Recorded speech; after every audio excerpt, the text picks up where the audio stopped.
Welcome back, Filmholics. My name is Kyle Koenig, but in this channel, find anything and everything filmmaking. So today, we're gonna be checking out a new camera on the block. It's not released yet, but there's been leaks and things that been disproven, things that been proven that is gonna be appearing on the camera when it gets released. So let's talk about this. It is called the Canon EOS R5. So for this, let's start talking about the stats. You know me, specs and stats are like my favorite thing to talk about on the camera because when it's just about to get released, all the hype is there. First thing we're gonna be talking about is the sensor. So for this, it's only gonna have the 40 to 45 range for megapixels. They don't know which one yet, but they're just assuming that.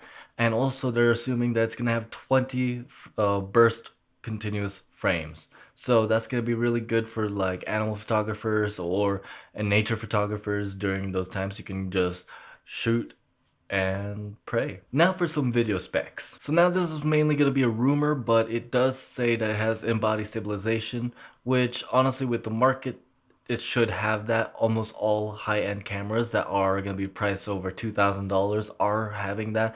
Actually, technically $1,400 because of the APS-C lines, but this camera will most likely get in-body stabilization. But now we have to talk about the elephant in the room, and that elephant is 8K footage, which is absolutely insane for a consumer level camera. It is groundbreaking. It is gonna just break all the market, honestly. Once this comes out, everyone is gonna try and transfer to 8K, and that's gonna be physically not impossible, but difficult. The only warning for this is that it's gonna be difficult to edit.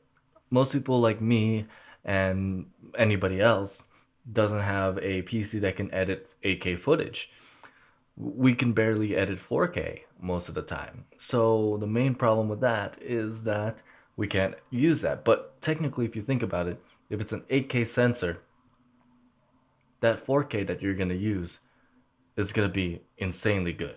It's going to be a downgraded 8K footage, which means better 4K than all of the Sony line. Why? Because the Sony is 6K downgraded into 4K. Why? Because it's not going to look that good. So for a camera to do 8K and be able to downgrade it to 4K, that's gonna be absolutely amazing. Another thing this camera can do in 4K is that it can do 120 frames per second. That is insane. It could do 60 frames per second in 8K most likely, but also in 4K. So most cameras these days can only do that in 1080p. Now we can get that in 4K in a consumer level camera. That is absolutely insane for the independent filmmaking world. This thing is gonna be a filmmaking beast. Now you have to add that on top of autofocus from the dual autofocus and Canon that is trademarked to the point that it is so good, and also face tracking that they've added recently. Absolutely groundbreaking. You can create shots that you can barely even have to use your hands to do anything. You can just program it and boom. Now for what we don't know.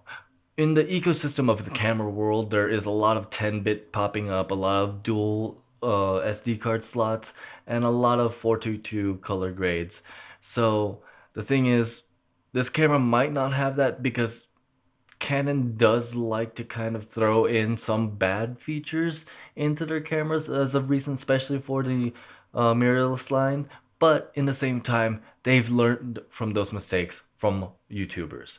We have complained about what they've done for the Canon RP, the Canon EOS M50, and a bunch of other releases recently that kind of just flopped. They're still being used, but the thing is, there's better choices out there.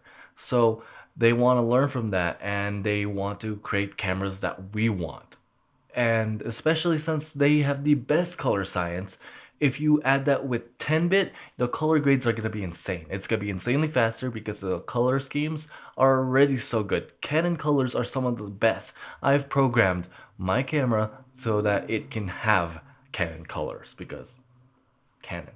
But so far, that's all I've heard about this camera, and I hope it's as good as it sounds. I mean, it sounds just too good to be true, especially since it's Canon's mirrorless line, which again, the flops happen. But hopefully they learn. But that's it, guys. Like and subscribe, and don't forget to dream on.